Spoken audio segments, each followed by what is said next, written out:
Quest for consensus continues, with the Building Bridges Initiative Secretariat saying it has so far collected 1.5 million signatures. On Pundits Night, we speak to Daisy Amdani, Executive Director of Crown Trust, a woman rights activist, former Mwingi Central MP Joe Mutambu, and our resident analyst Herman Manyora. Your voice matters, your opinion counts. Keep talking to us. The hashtag to use is Pundits Night. Send us a message on 22047. Good evening all, and thank you for making time for us. Thank you. Good evening. Good evening to you, Bakari. All right, Daisy, let me start with you. You say, and I quote, "I want to ask Kenyans to join us as we build a movement, the Linda Katiba movement, to defend the Constitution, defeat impunity, and advance transformational agenda that was set a decade ago."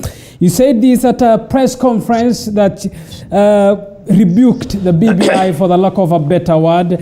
Is it a feeling that this is an impunity? Good evening, and thank you for having me on. Yes, I believe that BBI is an act of impunity. I think that we all know that before the BBI... I could hear what Daisy is saying. Go ahead, Daisy. Can you hear me? Yes, go ahead. Yes, I'm saying that before BBI was unveiled, there was an order by the Chief Justice for the dissolution of Parliament for failure to perform their duties in enacting the necessary legislation to implement the two-thirds gender principle. Now, that dissolution order was actually upstaged by the BBI, and just a move to carry the nation away from what is a constitutional crisis, because right now the legality of Parliament has been called into question, but also the level of lawlessness that is manifested by the so-called lawmakers and the leaders in this country. When the BBI, when the handshake, because the precursor to BBI was the famed handshake. And while everybody appreciated what the handshake did in terms of bringing, a sense of calm and normalcy back to the country, it was never touted as a major overhaul of our constitution. And let nobody deceive you. What the BBI proposes to do is to literally overhaul our constitutional order. It seeks to amend 13 chapters, provisions within 13 or 14 chapters of our constitution, which has 18 chapters. Good. It is a major step, and it is definitely not something that is done in the cavalier manner in which it is being undertaken. Furthermore, it is even being done outside the laid down principles within the Constitution for how Daisy, let me interject at that point. We will come to your opposition of the BBI. You talk of the Chief Justice Advisory, which was on the September 21st. You also talk of the handshake, and you draw a correlation in what you term as an impunity between the two. These are clearly events of different years. The handshake was of 2018. The Chief Justice Advisory is of 2020, September 21st. First of all, the failure to implement the two-thirds gender principle has been the single act of impunity that ushered in the unraveling of the constitutional order. We all know that this administration, the Jubilee administration, is the first administration elected under the new constitution. The new constitution was a totally different order, which is framed around the ideology of inclusivity. And women, who are over half of the population, have been perennially excluded from governance. And that is the one thing that this administration failed to do. For now, it is now 10 years post-promulgation, and even though we can argue that President Uhuru Kenyatta was not president up until 2013, he was in the former government as a deputy prime minister. And so they all collectively share the responsibility in ensuring that the Constitution is amended.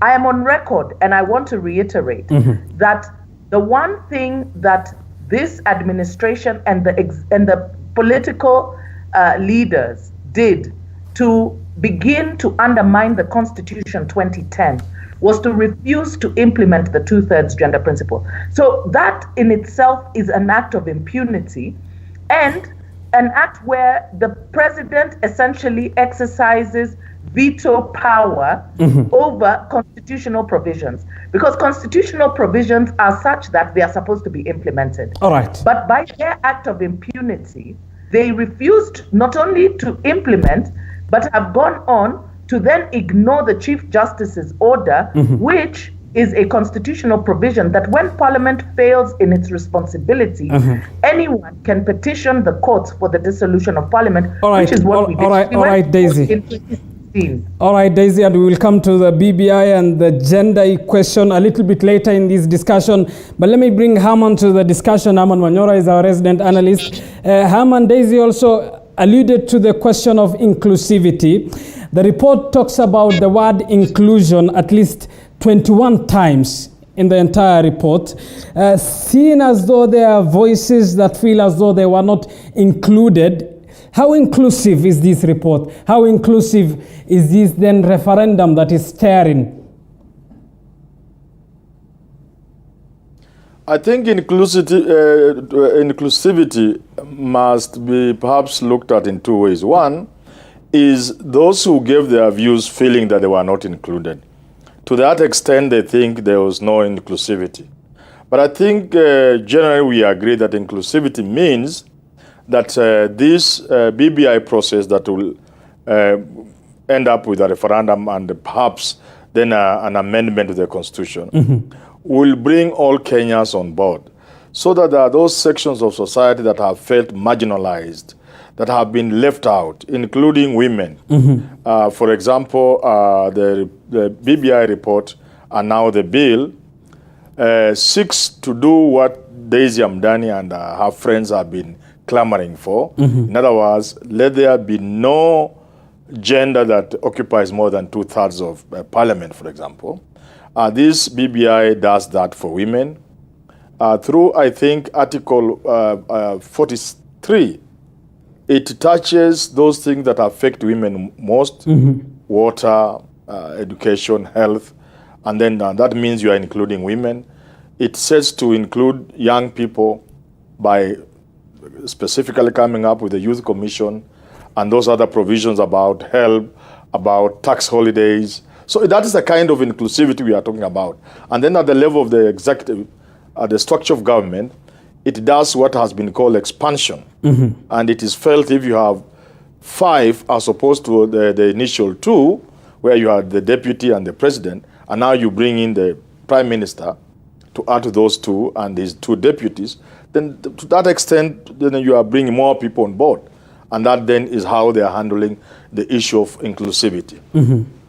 Herman, the dissenting voice of women, pastoralists, religious leaders, religious groups, human rights activists and organizations. These are voices, one would argue, in a liberal progressive democracy, they should be the first ones to have been heard. You know, let us begin by saying that you can't include everything. Then it will not be a constitution. You can't just include everything. And secondly, I've said here before, there are ways of including what people have said. It doesn't have to come directly the way you have asked. You know, these are experts, and they get what you are saying, then they deal with it in a manner that addresses what you are saying, perhaps not directly. But much more fundamental, like I've said, you can't include everything. But at the practical level, in terms of this document, yes, there were voices from the groups we have mentioned, the religious leaders, the pastoral communities, the SUPKEM, Muslims, and a host of other people, including politicians. But if you'll allow me, then you'll also have to agree that post-KICC, post-bombers, when they launched this document, and people made some presentations to Raila and Uhuru in terms of questioning certain aspects, changes were made. The pastoralists have been included inside. The people from the coast, blue economy has been included. The things people like Davadi and Ruto question, ombudsman, that has been dealt with. IBC, Kenya Police Service. So these voices have been listened to, and to a large measure, I think to a large measure, the document being taken to Kenyans today includes those voices, but definitely can't be everybody. All right, let me bring Joe Mutambu to the discussion. He's the former Mwingi Central lawmaker.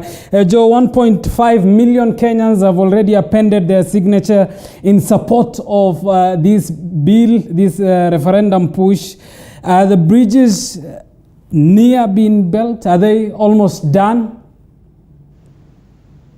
I think we need to get one thing clear, that constitution amendment is a process, and a signature collection is one of the process.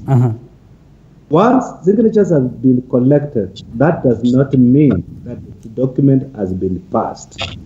That is just a step, as it is envisaged in the constitution, that for this document to be taken back to people for referendum, as per Article 255, is that you have to have 1 million Kenyans endorsing the document for discussion, and for Kenyans to either vote for it or to reject it in totality. So those processes must be followed because they are laid down in the constitution. That let 1 million Kenyans endorse this document or these proposals, because as they are today, they are just proposals. They are not law. They are not being made to law. They will have to go through the chain, through the conveyor belt of making it to a law. And each and every Kenyan will have their own fundamental right to make a decision whether to vote for it or to vote against it. So it is very immature to talk about a bad document today, yet it has not come to us to make a decision. But given What that, Joe, it is just taking the procedure. You say it may be too early to talk about it, but given that the proponents have assured Kenyans of the finality of that bill, which has already started the process of the signature collection, which the Secretariat says they have already collected 1.5 million. This seems as though the proponents are clear on what they want in that bill. Is only an ignorant person who does not respect the process of constitution making process will dare say that this is a final document. It is the Kenyans who will say, yes, we embrace this document, we don't embrace it. All the Kenyans will have their say at the ballot. I've repeated saying Article 255 of the Constitution spells out very clearly how the Constitution should be amended. And what we are talking about here, we are talking about amending a Constitution with clear definition on how it should be done. So when I hear people talking about, I am not going to sign, just to signing for that document, I'm simply saying, bring that document to me and make a decision of it, whether I like it or I do not like it. I can sign today and I have to bring that document to me. Then once it's brought to me, I'll read it, because we need to understand that once this bill is done, it will go to county assemblies. It will need 24 county assemblies to approve it. It will have to go to parliament.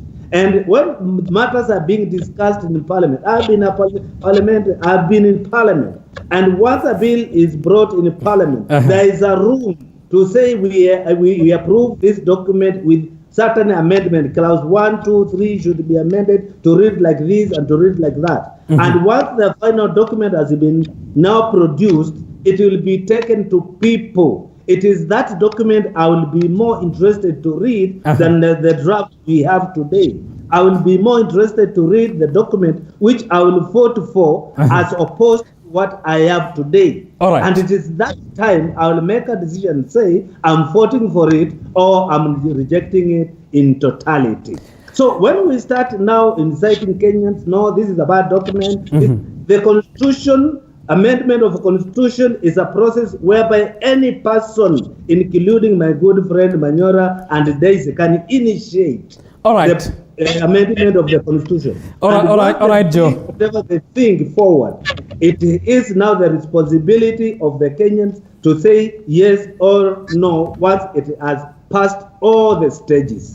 All right, so and this is part of the stages that we are talking about. Nonetheless, let me get back to Daisy. Daisy, in your response to my first question, you touched on the question of gender, which according to the advisory of the Supreme Court, the Chief Justice on the 21st of September, in which the Chief Justice was responding to 6 petitions seeking to advise on this matter of gender in the National Assembly. The Chief Justice wrote to the President advising him to dissolve Parliament for its failure to meet the demands of Article 81 of Kenya's 2010 Constitution, which states, and I quote, "Not more than 2/3 of the members of elective public bodies should be of the same gender."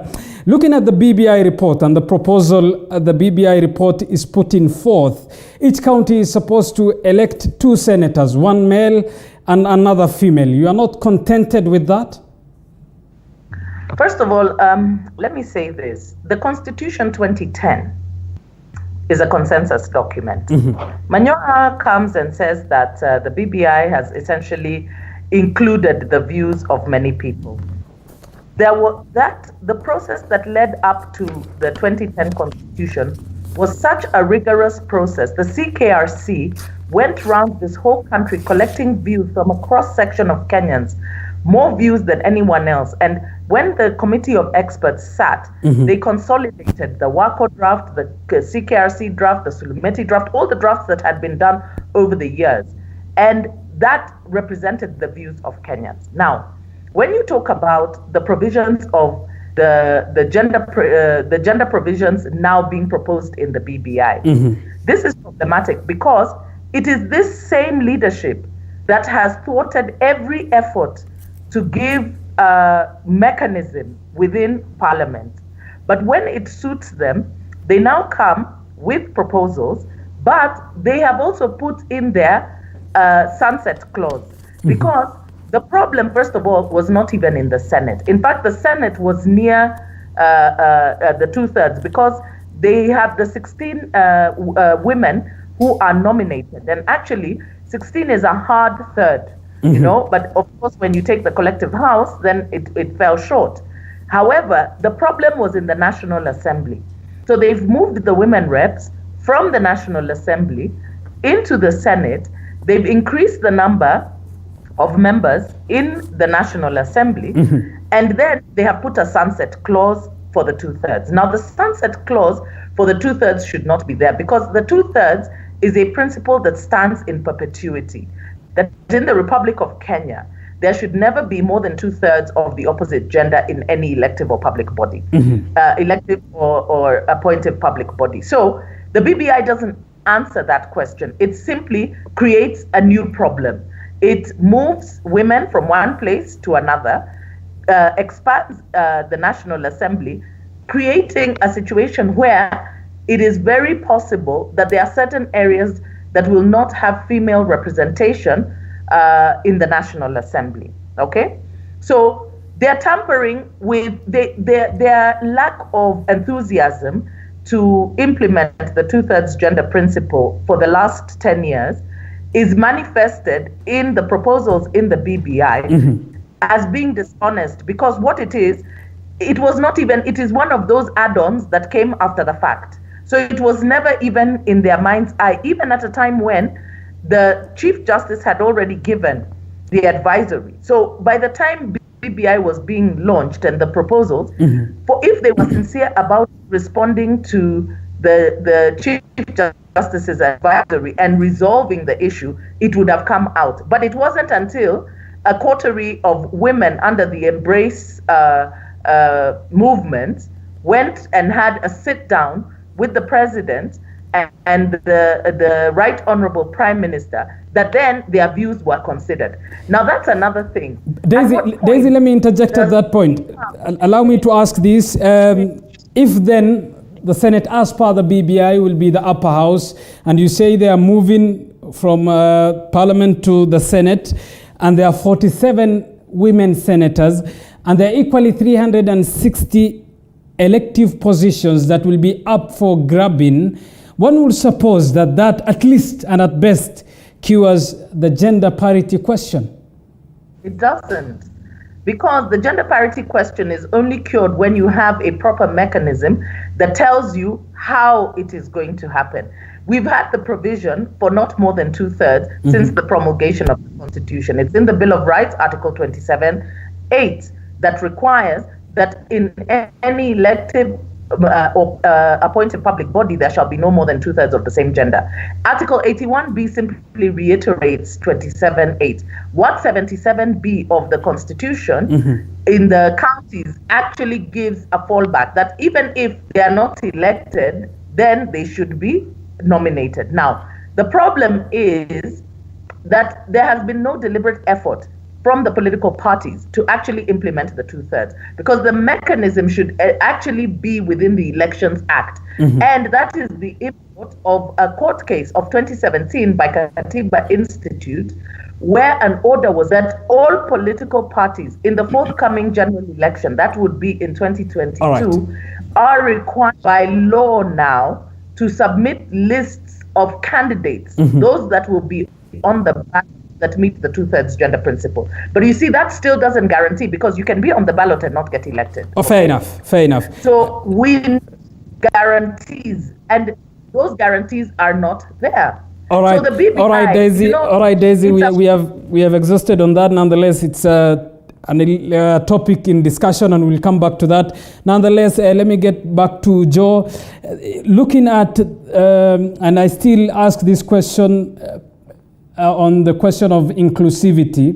Looking at the number of people, the number of organizations, the number of voices that feel, be it at a personal or at a collective level, as though their voices have not been heard. Will it have been better to include more? I have been a crusader for a blood and wage bill in our country. Having said that, let me set some records straight. And I want to refer Kenyans to my bill, which I proposed in Parliament. And some people were very much opposed to it. It could have cured all these problems we are having today. And I disagree with my sister Daisy when she reads Article 27 of our Constitution. I would want to read that article in a dia of it, without omitting some sections. If we run to Article 27(8) and we omit to read Article 27(3), which says very clearly that women and men have the same equal treatment, equal right to treatment, including the right to equal opportunities in political, economic, cultural, and social shares. Now, if that article is in the Constitution, why do we omit it and we say we must treat women in a special manner and create some special seats for them? Yet, it is not possible to attain to that rule in elective position unless you negate the same spirit of the Constitution, but that people and Kenyans have right to choose their leaders of their choice. Joe, it's not a question of treating women. It's not a question of treating women special than men. It's a question of giving them equally a right in the political representation of the country, is it not? That's what I'm talking about. You don't give them equal right by creating space for them. You give them enabling space for them to participate. You don't create a special seat. Why don't you create a special seat for a man? If you create a special seat for a woman, create a special seat for a man as well. Coming back to the issue, she has let me put this one also clear. Okay. She's been referring to a case whereby Maraga ordered that parliament to be dissolved. I would want to enjoy the orders of the court as they are. And if the court pronounces itself and it vacates the same orders, the same way I would want those orders to be respected. I would wish each and every person should respect the same orders which has come from the same court vacating its pronouncement. So you cannot dwell on saying what Maraga said, and we omit to talk about what court pronounced thereafter. You can be sentenced to 10 years and you make an appeal, you are sentenced to 2 years. All right, we will not dwell on the 10 years.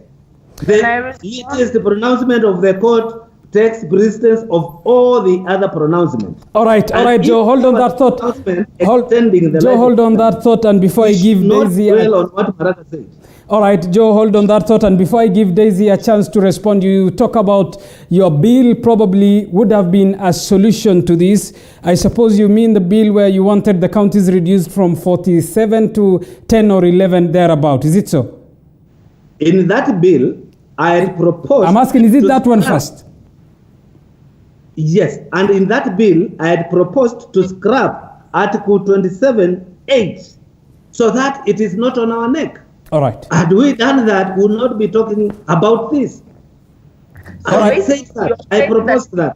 I also proposed to delete Article 87. All right, Joe, let me give Daisy a chance to respond to that as well. Daisy, a minute.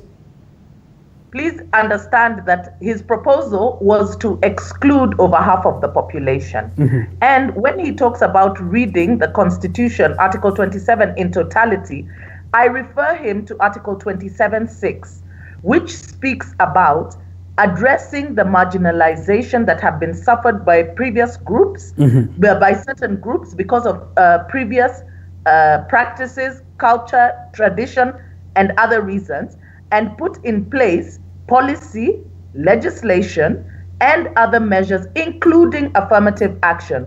Affirmative action, Honorable Mutambu, I will tell you, by definition, is positive discrimination, meaning that you give advantage to those that have been disadvantaged and excluded so that they are able to catch up. It is the same principle that is used with the Equality Fund for counties that have been marginalized by the state to give them more money so that they are able to come up to scratch, so that they are able to compete with the others. Now, it is frightening when we see lawmakers, because we are among those people who opposed vehemently the Joe Mutambu bill. The Joe Mutambu bill sought to remove the 2/3 gender principle. The 2/3 gender principle is about equity. It's about having representation that mirrors the population. Women are over half of the population, yet they are excluded in leadership and decision making. So Joe Mutambu is actually saying that he wants to legislate exclusion, which is what the 2/3 gender principle is trying to redress, that exclusion. So this tells you the mind of the political nature in Kenya, which is anti-women and anti-inclusion. And this is what embodies everything, even with the BBI, that they thought about the gender rule as an afterthought. 10 years after struggle after struggle, there have been how many attempts in Parliament to implement the 2/3 gender rule, and yet the first, the second BBI reports had absolutely nothing about gender. It is only the third one where the president, behaving as though he is some kind of potentate, decides that yes, this can be included. Remember that it is docketed in the Bill of Rights. The opening statement of the Bill of Rights is that these are rights that are not given to us by the state. All right. They are rights that are inherent. They belong to us, and the state commits to ensuring that we enjoy those rights to the fullest extent possible. All right, it is Daisy. not for Joe Mutambu or for the president to decide that women have a right to participate in elections. We have that right. All right, Daisy. You talked of the Joe Mutambu bill. That bill at least was seeking to reduce the counties from 47 to 10, to reduce the number of members of parliament from 349 to 210. Nonetheless, let me get to Herman.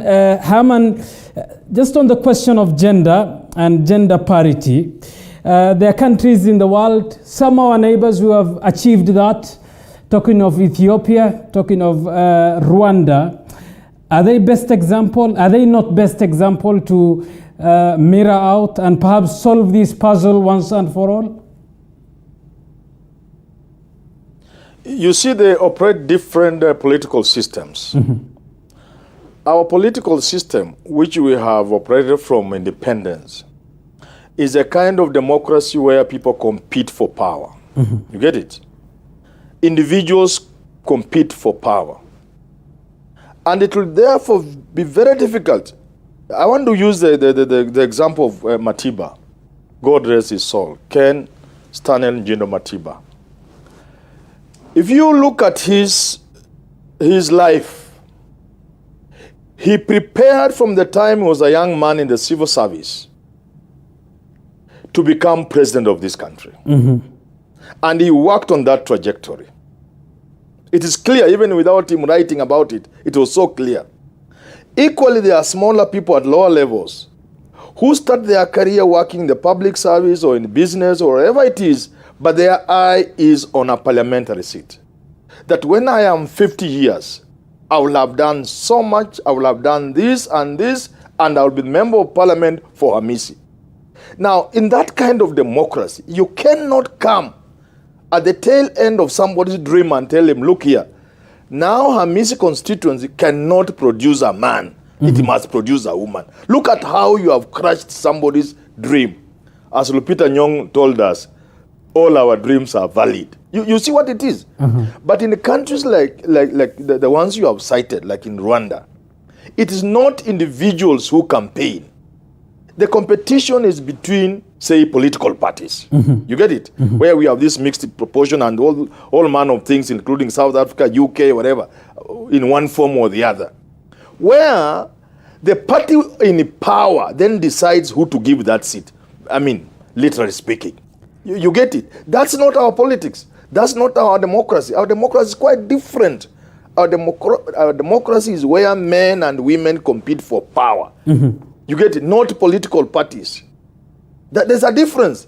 If you want to overhaul our political system, then let Daisy and the rest of these people come up with a constitutional amendment, then overhauls the Kenyan political system where nobody competes for power directly. So long as people still compete for power directly, I have used the story of Ken Matiba to show you that some people plan 20, 30 years, I will be member of parliament for Lagdera in Garissa. You get it? You cannot at that time when his dream is supposed to come to realization, say now according to the plan we have, this seat now must be given to a woman. And this is the problem. And this is why for 4 or 6 times, I think, 4 or 6 times, Parliament was unable to enact that legislation. Because it's not going to be possible. The only way it can be possible is the one given via Article 177, I think, B of the 2010 Constitution within the counties, where they say, once elections have been held in the counties, we count the number of men, the number of women. If the number of women there do not meet 1/3, then we top up through nominations. And this is what now this bill has introduced. The danger of this kind of thing is then you kind of burden the taxpayer by having excessively nominating women to those bodies, you see. But you cannot enact a legislation. And John Tambo has put it very well. In Article 27, you say every Kenyan has a right. Now, at the moment you are saying my Hamisi constituency will not produce a man, it is reserved for a woman that particular year. Right. And that's the year I wanted to do it before I retire in this life. You have already violated my rights as a Kenyan. So you cannot legislate very easily. Unless then you overhaul the way we do our politics so that it is not individuals who contest. It is political parties. Once they win, in the manner in which it will have been stipulated in the Constitution, and then they give to you, Abu Bakr, the seat. Or they choose to give to Daisy Amdani. All right, so long as the way Haman. it is, you cannot approach it in the manner, yes, they wanted to approach it. All right, Haman, thank you for your thoughts. You as the viewer as well can be part of this discussion. Your opinion matters, your voice counts. Send us a message on 22047. The hashtag to use is Pundits Night. Let me sample some of your views. Paul Otieno Nyango on Twitter says, who are these Kenyans who said that we need 2 senators per county?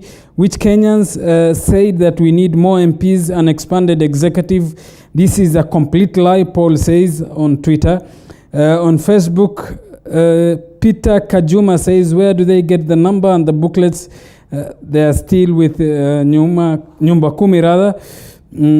Kennedy says people have taken the BBI signature as a vote of win and lose, but it's Kenyans who will cry one day, he says.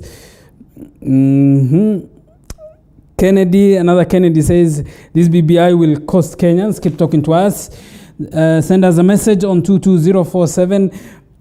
Nixon kutoka Kindaruma says is signing the BBI document the same as voting yes for it, or one can sign now and vote no during voting. Let's get back to the discussion and talk of what one of our viewers here has raised, Paul Otieno on Twitter. It talks of the expanded executive and talk about the expanded executive plus an expanded parliament as well.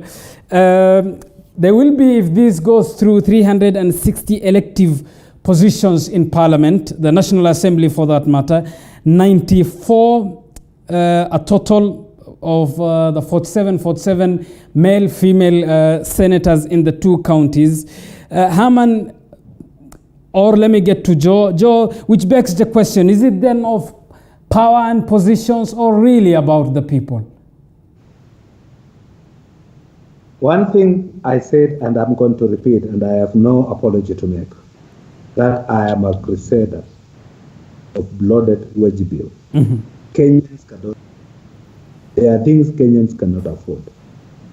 I am surprised how Uhuru Kenyatta managed to run this country for the 7 years with the current 47 counties and with 449 members of parliament, 67 senators, with the offices thereabout, and several constitutional offices.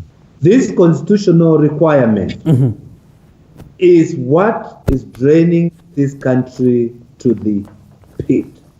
Because the Constitution requires that we should have this kind of women there, this kind of constitution there, this kind of members of parliament there, and it is Kenyans who are paying through their nose.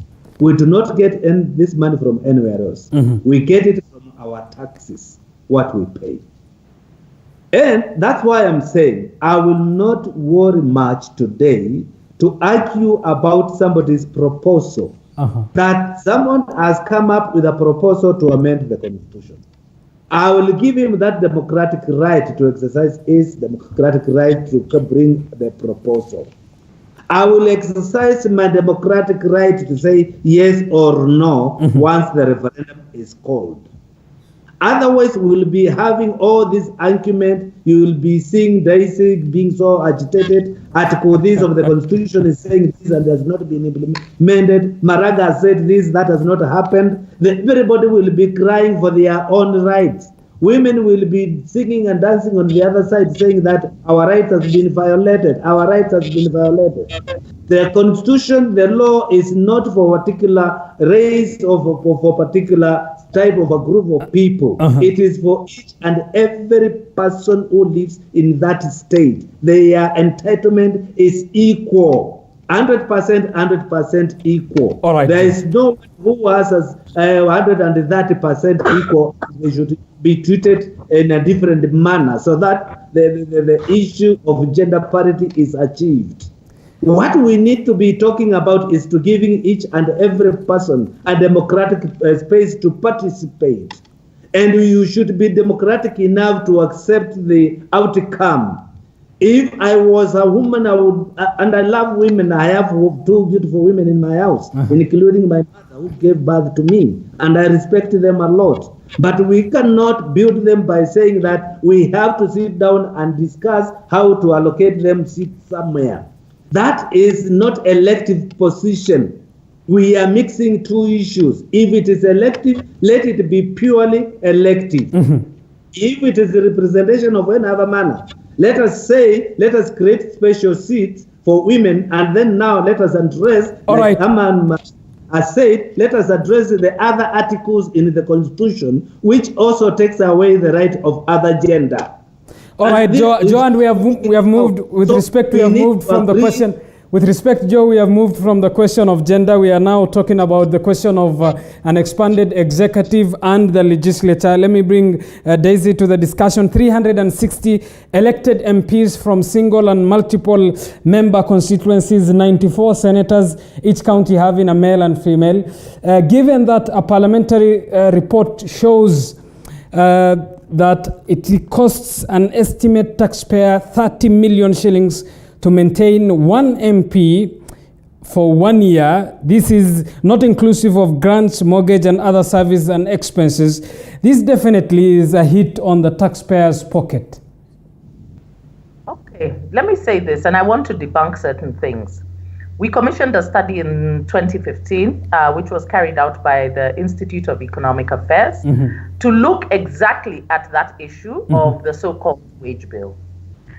The problem is actually not the wage bill. In fact, Parliament or representation does not consume that much. More money is stolen in Kenya. More money. We fund corruption more than we fund anything else in this country. The amount of money that is stolen in Kenya is what should worry us, okay? And that is where the problem of now representation comes in, especially with the BBI proposals. Corruption is really the bane of this country, and spending on non-priority projects where projects are actually designed for the special purpose of stealing money, okay? Not for the benefit of the ordinary citizen. Now, with the proposals of the BBI, where you are now talking about not only an expanded legislature, but removing the checks and balances and the separation of powers, so that now members of the executive cabinet will be drawn from among the members of parliament, same with also the county assemblies. That tells you that people want to create for themselves a gravy train where they will milk the country. The problem that we have in Kenya today is that people seek positions of leadership and decision making so that they can go in not to administer the state for the benefit of the people, but to cannibalize the state. So if we look at really where the problem is and where we are hemorrhaging money, more money is stolen in Kenya than anything else. The debt that we see, when we look at the level of corruption in this country, the representation becomes the fall guy. And of course, representation is where we look, and that is where our parliament has failed, because as custodians of the public purse, they have not stemmed the tide of corruption, and they have almost enabled it, because you see, the executive uses incentives like the CDF, which is pegged at a percentage of the budget. So when the budget is big, so like now where we have KRA estimating that they will collect their revenue, their revenue collection will be about 1.8 trillion for this year. The Treasury comes up with a budget of 3.2 trillion. That automatically says that they are going to have to borrow those additional trillions. The legislators are happy to pass that kind of a budget because CDF is pegged to a percentage of the total budget. So they know that for them, 5% or 3% of 3.2 trillion is better than 3% of 1.8 trillion. And so they actually fuel the madness that has brought the economic crisis that we are facing and the debt crisis that we're facing. So let us not try to blame representation. Although I feel that the expanded national level shouldn't be happening within a devolved system. We have devolved government. We have taken government to the people. We have 47 county governments and county assemblies, so that at the lowest level, at the ward level, there is representation closest to the people. We should actually be shrinking the national level. We don't need to have 360 members of the National Assembly. The National Assembly should be a purely legislative house. So if you're talking about really making proposals that are for the betterment of Kenya, we should even say that at the national level, have the Senate as it is to protect devolution, and then the National Assembly remove all those constituencies, because if we have ward representation, which is the smallest unit of representation, and it is at the county, and they have legislative houses at the county level, then at the National Assembly should actually be purely oversight and legislation. Fair enough. Right? Fair enough. reduce that. So for me, that would be an ideal proposal. But of course, it is being expanded because of interests. They All right, need to be able Daisy, you've made your point. Let me get to Herman. From 290 to 360, an increase of another 47 in the Senate. This time, one male, one female senator. The very preamble of the BBI report, as per that report, is that Kenyans want to see themselves within the government, within the government of the day. This has been fronted as though it is the cure to the winner-take-all system. Is it first, Herman? You see, even not forget about 360, even the 349 with 290 constituencies, that was already too much. It was just too much. And even Raila, at the push for this constitution in 2020, he admitted, said, it is true. This is going to be a very bloated parliament. And not much work can go on in a good way. He admitted, I remember very well. But he said, well, we can't, let's handle that later. For now, we can't change that. So even 290 was already too many. But let me tell you the reason is, we are a country with a trust deficit. We are a country where communities don't trust each other. This mistrust was planted in us by the Mzungu through the divide and rule. And then our founding fathers who started leading this country, because they were going to benefit from playing one tribe against the other, they then perpetuated it. So there's so much mistrust in this country that the net result will be bloated in institutions. Because you set up a commission and you are saying, let there be 9 members instead of 3, like other countries. Why? Because you have already said in the same constitution, let there be the face of Kenya. So if you have 9 commissioners in IBC, then you are looking at the former provinces. You are saying there will be a Luya, there will be a Luo, there could be a Somali. You see that kind of thing? Because of limited trust among ourselves. Now, this then leads to the bloated institutions, commissions, parliament. And I just ask myself, much as I may have nothing wrong with the BBI, I ask myself, Abubakari, in another 30 years, how many MPs shall we have in this country? Because the same arguments we are advancing today will be as valid then as they are valid today. The need to increase members of parliament to cater for this and the other. So it is basically to answer your question, because we don't trust each other, and therefore we feel the only way we can know our interests are being catered for is when we are there. You get it? But if we trusted each other, then it would not matter that it is a Kikuyu who is in a commission. I'm sure he's doing a good job for this country. It will not matter that we only have 1 or 2 constituencies in Vihiga and let others have 1 or 2 so that we have the original 188 or something like that. It will not matter. But even within our counties, then, for example, let me use my own county of Vihiga, small county. Then there are 4 ethnic groups. They are the Maragoli, the Tiriki, the Banyore, and the Kalenjin, the Terek. You see, you could extend the same to Garissa when then clans are going to be there. Now, on the basis of clans, they are going to fight for constituency. We must have a constituency. For far too long, we have been led by this clan. They have been dominating us. And because they are more than us, there will never be a time we shall produce an MP. Finally, the best example will come from Migori, where because the Kuria are distinct community from the Luos, I think they are Bantu, and the Luos are not so distinct, but numerically so inferior, there would never be any time in an election they would produce a governor. So you see, in a situation like that, because of this trust deficit, they will keep insisting they want a county. You see what I'm talking about? All right, Herman, so the numbers you are seeing that continue to grow is a product of our mistrust of each other, and now the women are throwing complications into the mix. By insisting on gender, then they are making a bad situation worse. Herman, you say complications. End up with 1,000 MPs in not more than. Herman, you say complications. They may say a solution. Okay. You say complications. They say it's a solution. I'm saying that All right. No, it's not a solution. We already have this trust issue, and therefore the parliament is bloated. But now if we must again cater for the women, we complicate an already complicated situation. You can see now we are going to have to top up a lot of MPs, because there's no way we are going to elect women by this formula. See, they are saying parties must nominate, and IBC must look at the list. Do they have 1/3? It is a very simple thing. People have already said, ODM will bring women on their list from Central. Jubilee will bring women from Nyanza. So the list basically has made the requirement of 1/3, but they are bringing people on board who can't be elected.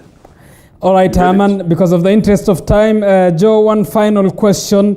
There are talks of a possible consensus on the report to have a non-contested referendum. What are your thoughts? My thought is that the moment, the consensus may only come from the politician. And we have a lot of daisies out there who will have to hear their views. And we cannot deny them their constitutional right to make a decision of a document which will govern them for the rest of their lives. So my take is this: there could be a consensus on the political class. I may agree with what my party leader and my good friend Uhuru Kenyatta is saying, and we say this is a document which we want to pass. But let us also give Daisy their right of choosing whether they want the document or they do not want it. So the consensus may be there between the political class, but the people who are out there and feel that this document is not right for them, let us not deny them their democratic right to say this document is not right and I need to cast my vote on it. So it is not the question of either the consensus is coming between Uhuru Kenyatta, Raila Amolo, and Ruto, and Mutambu, and the rest. Let us also take respect the view of Daisy and the other Daisies. If they are feeling that this document is not right, let them also form their way of opposing it, and we respect it and we subject it to their decision. So, and if we defeat them, so let them also accept the democratic right of the majority have got their say, their way, and the minority have got their say. Fair enough. And that's democracy. And we have to accept the outcome of a democratic process. And that's what I'm saying. Let us accept the outcome of a democratic process. Let us not say whatever I owe is the gospel truth, and it should be like this. And if it is not the way Mutambu wants, then this country will not heal. We must destroy our country. Let us learn to accept what the process gives us. All right, Joe, because of the interest of time, I'll have to cut you short there because of the interest of time. One final question to Daisy as well. The Linda Katiba movement, a movement you are part of, says it will mount a no campaign should this end up being a referendum. Understanding the nature of our politics and the nature of Kenya's politics, what confidence does the movement have that Kenyans will listen to your own arguments as we finalize? First of all, Abu, the BBI is actually extremely unpopular. It is popular only with politicians who see themselves within those spaces. But with the ordinary citizen who is struggling with very serious economic issues, health crises, and very many uncertainties, the BBI is certainly not a priority. The process is wrong, so there are many challenges, including in court, and so we are going to seek all legal avenues to stop this farce. The political class cannot continue to mislead this country.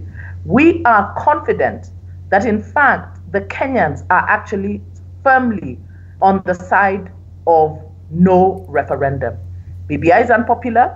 BBI is unnecessary. BBI has come at an inopportune moment, and we are calling on all Kenyans to join Linda Katiba, reject the BBI, because in rejecting BBI, Kenyans lose absolutely nothing. We remain with the Constitution 2010, which is a reasonably good document. All right, Daisy, and that's where we will have to wind up this discussion. Daisy Amdani is the Executive Director of Crown Trust, a woman activist, rights activist rather as well. Herman Manyora is a resident analyst. Joe Mutambu is the former Mwingi Central MP. Thank you all once again for making time for us. Thank you for the opportunity. All right, that brings us to the end of tonight's edition of Pundits Night. I'm Abubakar Abdullahi. On behalf of the entire team that made this production